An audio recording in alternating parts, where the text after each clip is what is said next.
St. Wintermere was the sort of English village that appeared in Christmas cards long before anyone thought to print them, a small cluster of honey-coloured cottages, sloping roofs, neat hedgerows, and the steady, reassuring presence of St. Bridget's Church at the hill's crest. The first snow of December 1954 arrived late one evening, drifting softly like whispered secrets. By dawn the entire village was hushed beneath a white quilt, smoke curling from chimneys, footprints telling miniature stories in the lanes before the wind wiped them clean again. The Wintermere Manor stood 2 miles from the village centre, an elegant estate framed by tall oaks and iron-worked gates that groaned faintly in the cold.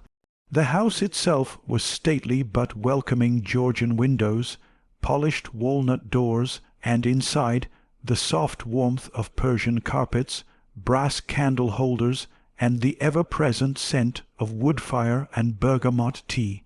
Miss Jane Marple arrived by motor, taxi shortly before noon.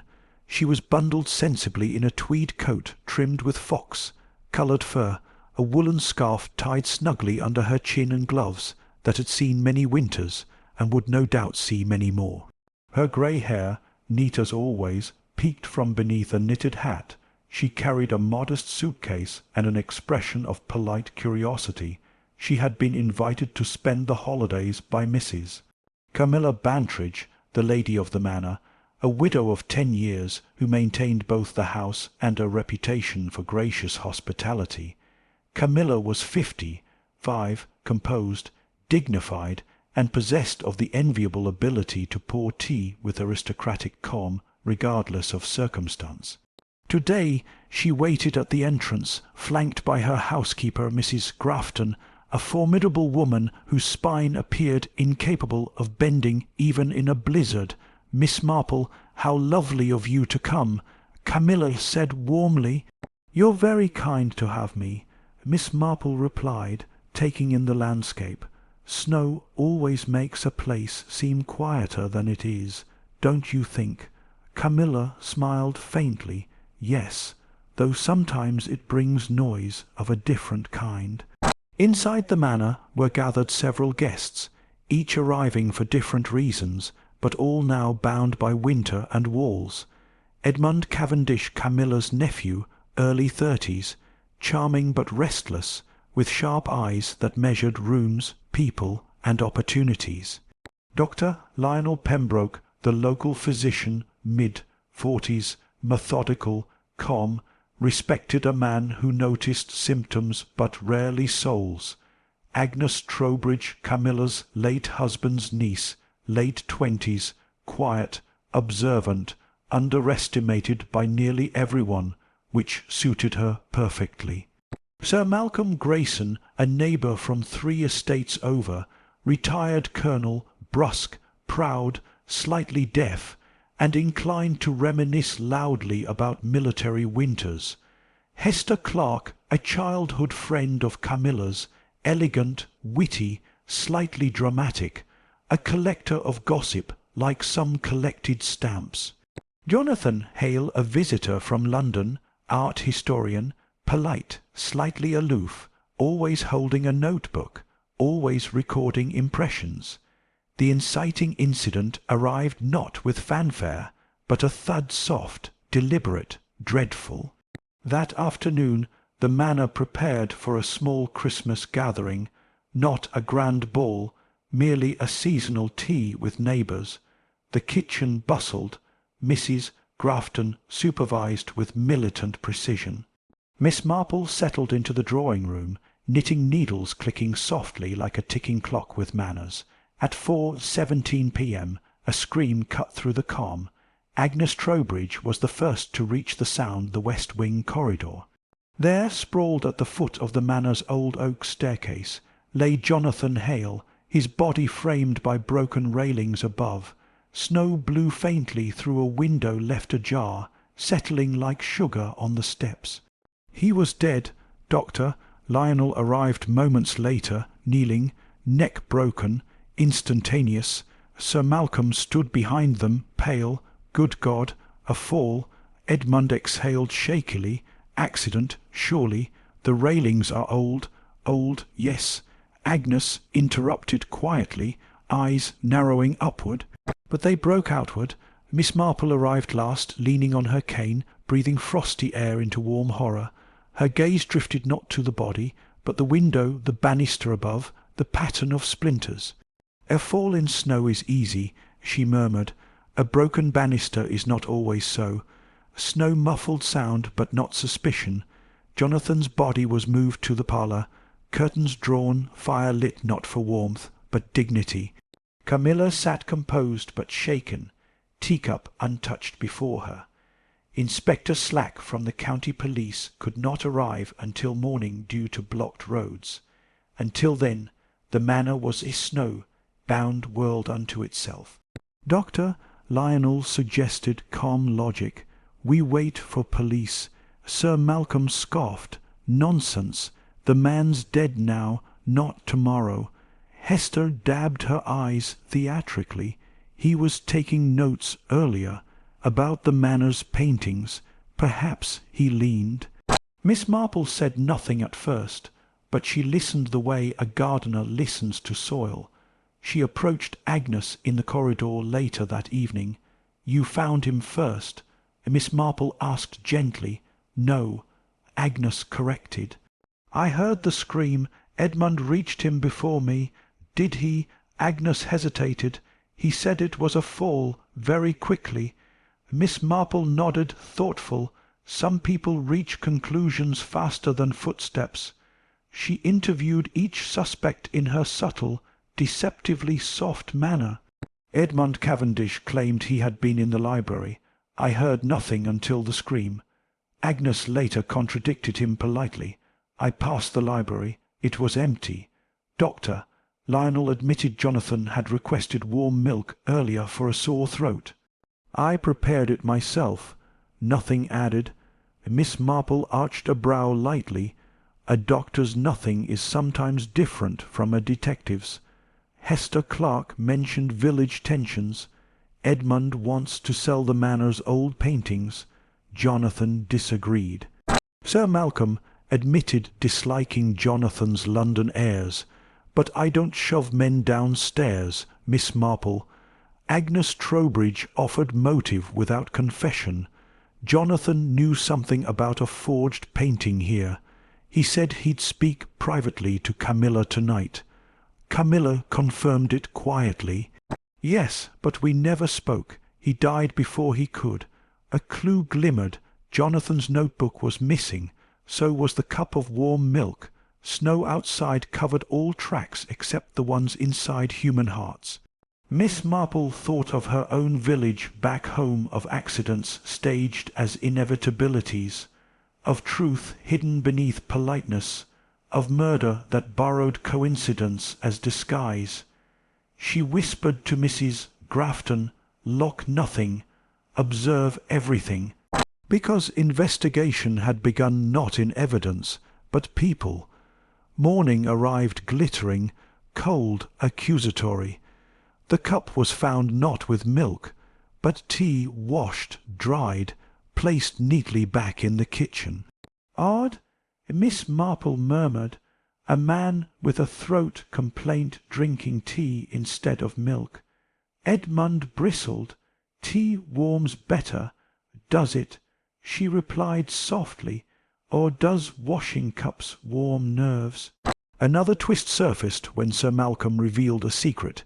Jonathan had seen Agnes arguing with someone outside at dusk 2 days prior. Agnes did not deny it. Yes, a London dealer. He wanted access to the manor. I refused. Doctor. Lionel revealed tension of his own. He had quietly admired Hester for years. Hester found devotion dull. A red herring bloomed when a loose stair plank was discovered, suggesting Jonathan may have tripped. But the banister broke outward. Miss Marple reminded them. Another clue. Jonathan's coat had traces of linseed oil used in painting restoration. Only 2 people had access to the restoration cupboard, Agnes and Doctor. Lionel, Agnes said she never touched it. Doctor, Lionel said he used it last month. Miss Marple smiled faintly. Linseed oil lasts long. Lies don't. Twists multiplied like snowflakes. The painting dealer turned out real, but irrelevant.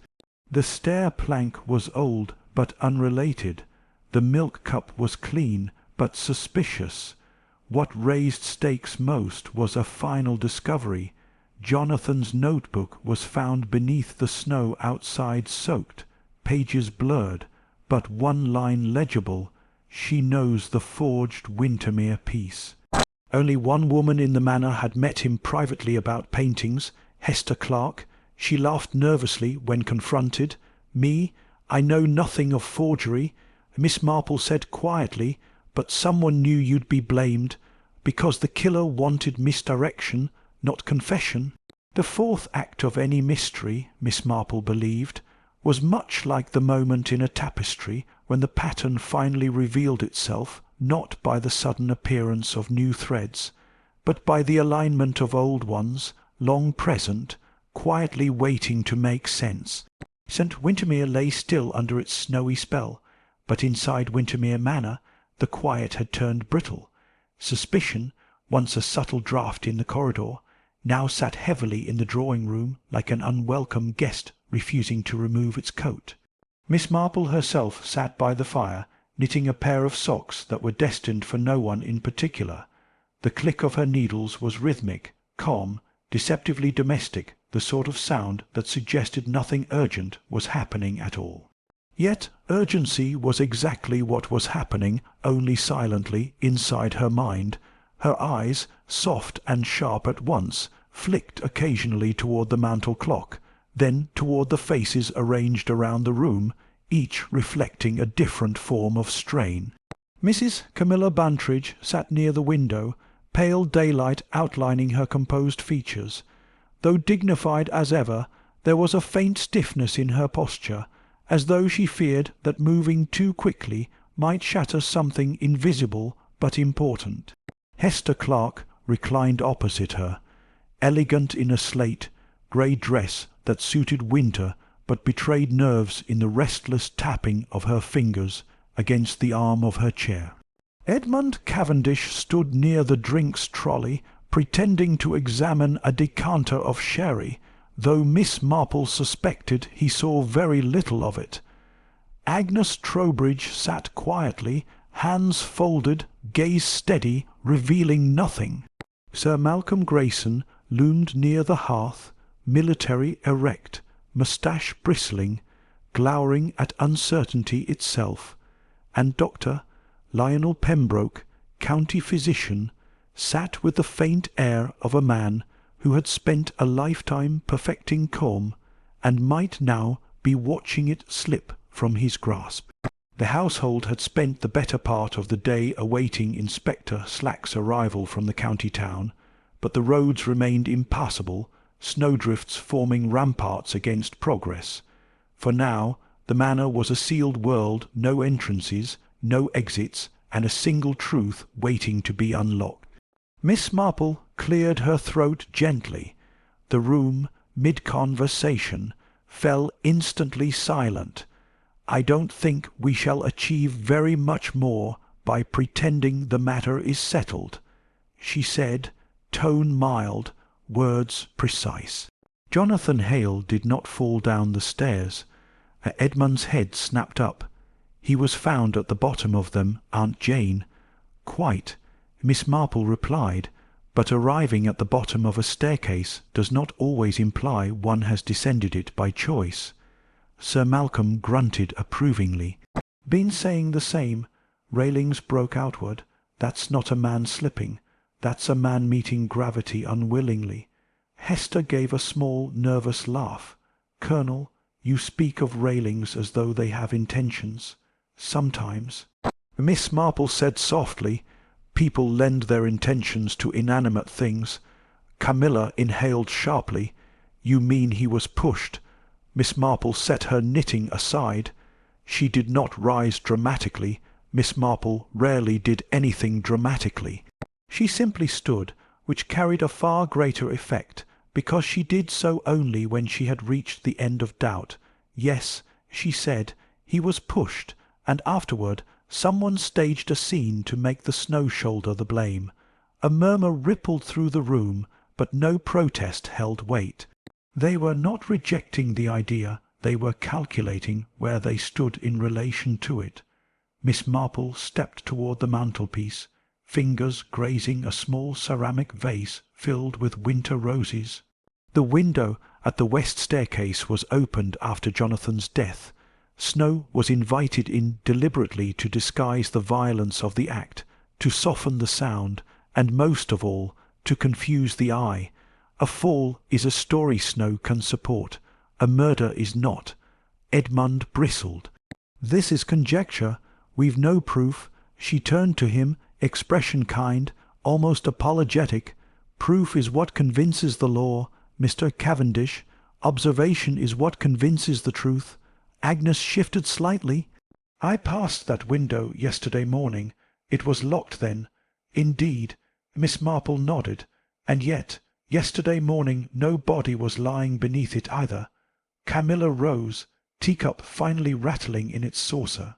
"Jonathan was to speak to me privately last night, about a painting. He said something was wrong forged, perhaps. I never knew what he meant. He died before he could tell me." Miss Marple regarded her gently. "But someone else feared what he might tell you. Doctor," Lionel finally spoke, voice level, "if you suspect murder, we must consider motive. Who had reason to silence him? Or," Miss Marple said, turning slowly toward the room, "now we approach the right question." She began the reconstruction not as a speech, but as a narrative, calm, measured, impossible to interrupt because it sounded less like accusation and more like inevitability. "Jonathan Hale came here as an art historian, yes, but not merely to admire landscapes and watercolours. He was investigating a particular piece known as the Windermere Snow Scene, attributed to the late Mr. Bantridge, a painting of exquisite value, widely admired, privately insured, and until recently undergoing restoration in the Manor's own archive cupboard." Sir Malcolm blinked. "Restoration cupboard only accessed by two people. Grafton has the keys, Agnes oversees inventory, Lionel handles conservation materials." "Quite so," Miss Marple said. "Which brings us to the cup." Edmund frowned. "What cup?" "The cup that should have contained warm milk." She replied, "Jonathan requested it for his throat. He never drank it. The cup was washed and returned to the kitchen before anyone realized it had ever left." Agnes's eyes narrowed. "You think something was added to it?" "I think," Miss Marple corrected, "something was not added to it, but someone wished us to believe it had been." Hester sat up straighter. "Why stage evidence you didn't use? To accuse the innocent without confessing the guilty," Miss Marple said. "It is a very old trick, older even than staircases." Camilla stared at her. "Who was to be accused?" "The person Jonathan met privately about paintings." Miss Marple replied, turning toward Hester. "You?" Hester went rigid. "Me? I spoke to him about frames and provenance, hardly motive for murder." "Not motive," Miss Marple agreed, "but opportunity for blame. Snow hides footprints, accidents hide intent, and accusations hide killers." Edmund stepped forward sharply. "You're implying someone manipulated the scene to frame Hester. But that doesn't tell us who did it." "Oh, but it does," Miss Marple said quietly, "because the person who framed the scene also wrote the forged notebook line that was planted outside." Agnes blinked. "Notebook line. One page survived the snow," Miss Marple said, one line legible. It read, "She knows the forged Windermere piece. But Jonathan never wrote it." "How can you know that?" Edmund demanded. Miss Marple retrieved a small evidence envelope from the side table. Inside was the snow-soaked page, now dried by the fire, its handwriting clear in form if not context. "Because I compared it to something else," she said. She turned to Dr. "Lionel, your handwriting, Doctor." Lionel stilled. "Mine? Yes." Miss Marple said, and now her voice carried something faintly sorrowful, not triumph, but disappointment. "You write looped G's with a downward tail. Your capitals lean left by precisely 3 degrees. You cross your T's late, almost as an afterthought. Jonathan crossed his early. You write like a man who documents details. Jonathan wrote like a man who noticed people." Silence. Not defensive silence recognizing silence. Edmund swallowed. Even if Lionel wrote that line, that doesn't make him a murderer.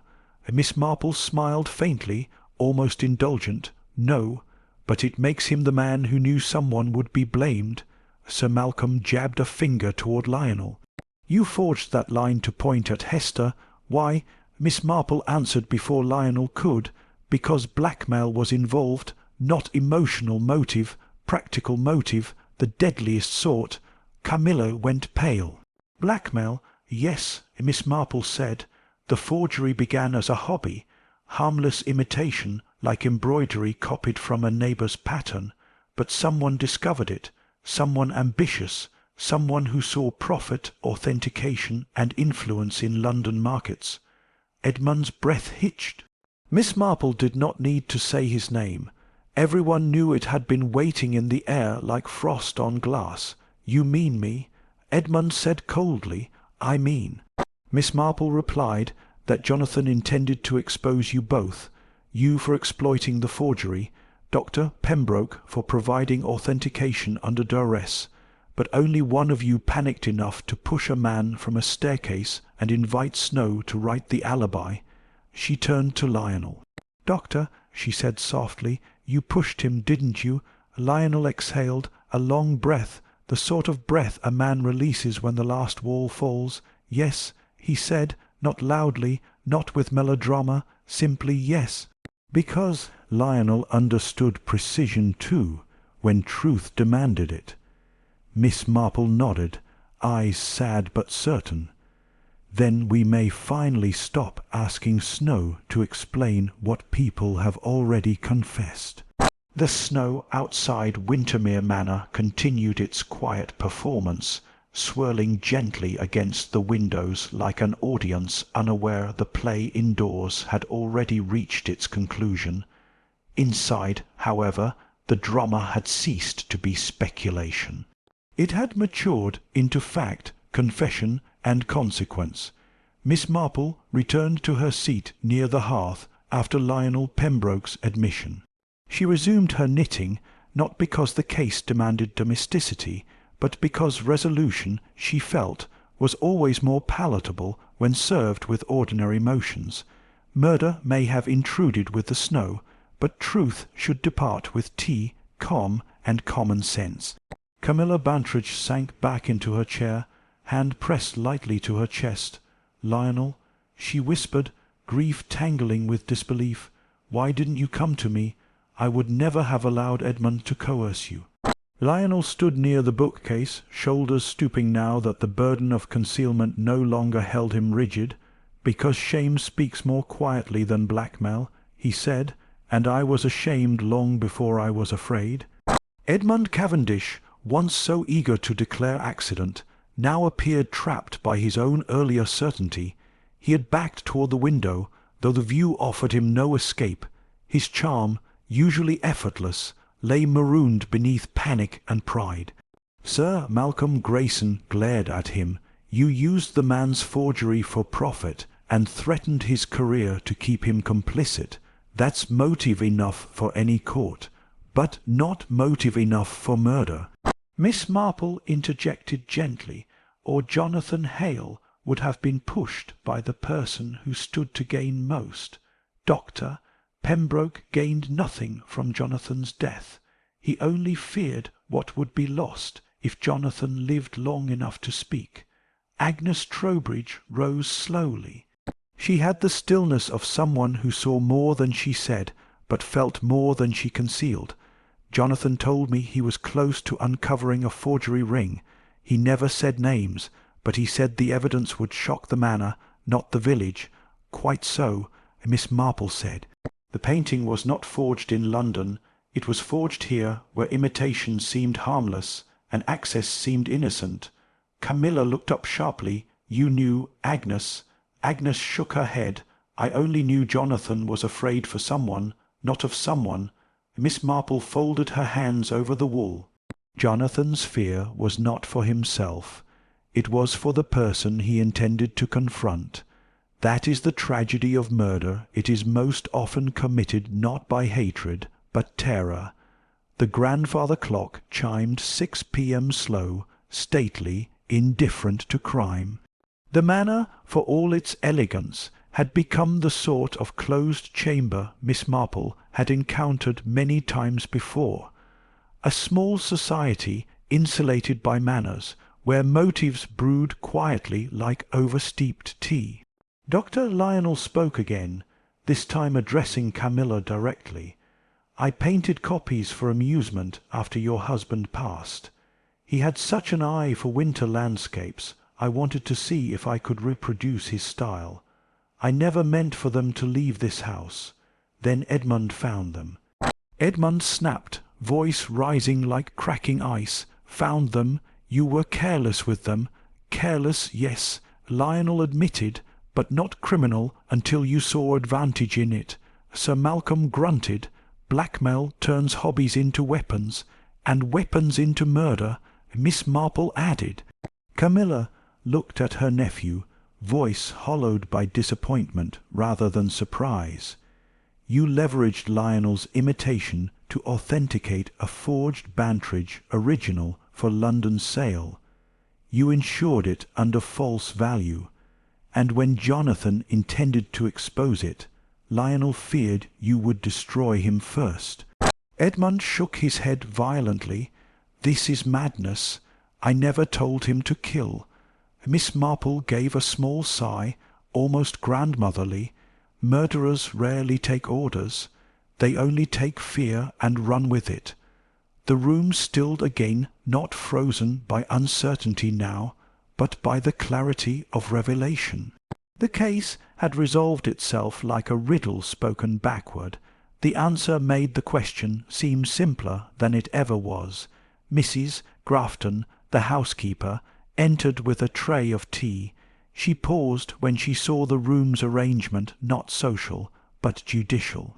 "Perfect timing, Mrs. Grafton," Miss Marple said. "Tea is the civilized punctuation to any unpleasant sentence." Grafton set the tray down, but did not pour. She had already deduced the atmosphere without hearing the dialogue.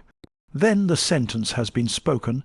"Yes," Miss Marple replied, "and the guilty party is awaiting the Morning Post." Lionel blinked. "Morning Post, the police," she clarified with faint wit, "the only post that matters now." Hester Clark exhaled shakily. "I've never been so relieved to be innocent." Miss Marple allowed herself a small smile. Innocence is often loudest when it has been accused longest. Sir Malcolm reached for a cup and poured it himself too briskly, spilling a drop on the saucer. "Then we hold them until morning." "No," Miss Marple said, stopping him gently with a raised hand. "We hold only one." She looked at Lionel again, not accusing now, but confirming. "You opened the window after he was dead to stage the snow. You broke the banister outward with deliberate force, then planted the notebook page outside to frame Hester, because she was the one person Jonathan spoke to about paintings." Lionel nodded slowly. "Yes." Camilla's voice wavered. "You could have asked me for protection." Lionel's gaze dropped. "I didn't want protection. I wanted the truth to die quietly. But truth rarely dies quietly," Miss Marple said. "Only people do." The tea-tray sat between them like a treaty signed after war. Camilla finally poured for everyone, including Edmund, whose hands trembled when he accepted the cup. "You won't get away with this." Edmund hissed toward Lionel. Lionel said nothing, because Lionel already knew that getting away was never the plan. Only covering tracks had been. Miss Marple sipped her tea. "He already hasn't." The night before the law arrived, the manor retired early that night, though sleep visited few of them. Snow may have hushed the estate, but conscience made louder footsteps than any policeman could. Lionel remained in the east parlour, the door unlocked but watched. not guarded, simply observed. There was no need for locks when guilt no longer sought escape. Miss Marple passed the corridor at 9 p.m., candle in hand, shawl draped neatly over her shoulders. She paused at the parlour door. "Doctor," she said. Lionel looked up. "Yes." "Jonathan meant to help you by exposing Edmund. He did not mean to harm you by revealing the forgery. He meant to rescue you from it." Lionel gave a sad, ironic smile. He should have said so before climbing staircases. He did. Miss Marple replied gently. "You simply heard Edmund's threats more clearly than Jonathan's good intentions. She left him with the candle's glow and no further words, because resolution had already spoken enough. Inspector Slack arrives. Inspector Slack arrived at 7:42 a.m. the next morning. Snow still covered the lanes, but the roads had finally surrendered. His boots crunched against the drive, the only loud sound the estate had heard in 12 hours. He was a broad-shouldered man with a tidy moustache, a sensible coat, and the faint exasperation of someone who disliked winter inconveniences almost as much as crime. Camilla greeted him formally. "Inspector, thank you for coming despite the weather." "The weather is exactly why I've come," he replied. "Snow hides things, so do people," Miss Marple said, appearing behind Camilla with polite timing. Slack blinked, recognizing her instantly. Miss Marple. "Inspector Slack," she replied. "I'm afraid the manor has saved you a little time." He exhaled sharply. "Don't tell me it's another accident." "Quite the opposite." She smiled. "It is a confession." She stepped aside as Lionel Pembroke emerged from the parlour, coat on, hat in hand, expression settled into surrender. Slack raised his brow. "Doctor, yes," Lionel said quietly. "I pushed him. I staged the scene. I wrote the forged notebook line." Slack stared at him, stunned. Notebook paused mid-air. "Well, that is efficient." "Efficiency," Miss Marple said, "is often the difference between truth and theatre."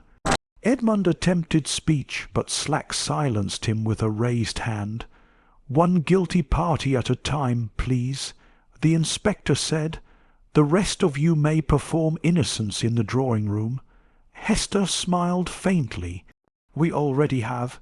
The culprit departs. The manor restores itself. Lionel was taken into custody without resistance.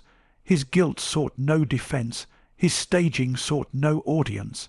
Edmund, though morally implicated, was legally innocent of murder, and would be questioned by the county in due course. His London ambitions now stalled indefinitely." Camilla watched Lionel leave through the window, snow swirling behind him like a curtain, closing slowly on disgrace rather than scandal. "A hobby," she murmured, "should never authenticate a legacy." Agnes stood beside Miss Marple. "You solved it before the police even arrived." Miss Marple adjusted her gloves gently. "The police read evidence, villages read people, and I have read villages all my life." Camilla finally smiled, not wide, but sincere, like first sunlight on thawing snow. "Then allow me to offer you more tea before you solve anything else." "Oh, I shan't solve anything else this Christmas," she said, taking the cup. "One mystery per snowfall is quite enough." By New Year's Eve the snow melted. It revealed no new footprints, because the only steps that mattered had already been traced by deduction. The village did not fracture under revelation, it mended under explanation, as cosy societies always did, with chatter first, healing later, and tea always poured correctly. Miss Marple prepared to depart after the season, suitcase modest, insight enormous, her taxi once again leaving tracks that snow could never disguise. The murder that came with the snow, Hester mused at the gate, was solved before it settled. No. Miss Marple corrected with soft wit, stepping into the taxi. It was solved because it settled. And the manor, and the village, and the legacy of winter roses returned to calm until the next mystery, the next visitor, or the next snowfall chose to arrive.